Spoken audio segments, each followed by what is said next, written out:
it's difficult for young people to navigate the terrain of the present day. I mean, I sometimes say the pace of change will never be slower in the future than it is today. So young people are trying to navigate that, and social media, different challenges. But I would retain a lot of hope, particularly in the young people I had the pleasure and privilege of speaking to, of their fundamental goodness, of their strategic optimism.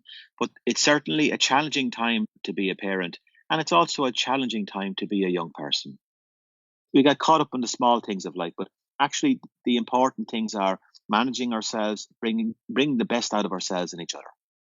When I tell people to mind their shed, they're kind of saying, "What did you ask us to do?" But the S for in shed stands for sleep. You know, Right. to actually get a good night's sleep is so very important. And we haven't got on to social media and screen time and screen edgers, but sleep is so precious and it's so important to manage ourselves.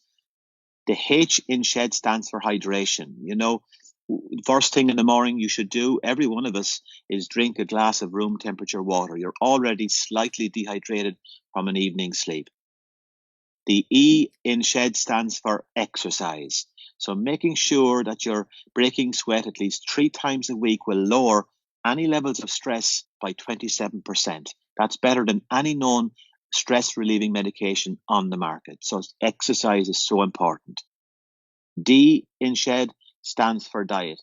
Not just your physical diet and your nutrition, but also your mental diet. What are you feeding yourself? You know, we're all very hard on ourselves, that inner critic.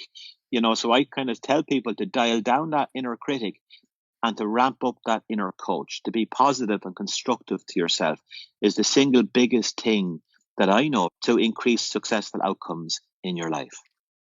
So I'm only standing on the shoulders of giants, really. I mean, everything I say is common sense. Mm. But what I found about common sense, that quite often it's not so common.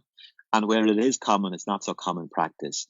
So I tell people, and I tell myself likewise, to be strategically selfish. You know, that investing in your own self-care is an investment in your capacity to help people that are in your care. And as parents, as educators, we're caregivers, and it doesn't come intuitively to look after ourselves. You know, there's a doctor here in Ireland, Dr. Eddie Murphy. He's quite well known and famous. He runs a show called Operation Transformation. And Eddie said recently, he said, "You know what, when I'm doing this show, my own weight shoots up. And this is a show about people losing weight."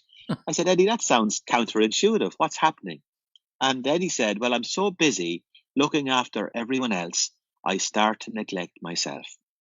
I think we have to be strategically selfish, to invest in ourselves, to mind, manage, and maintain our energy, or else we're no good for anybody. You can't pour from an empty cup.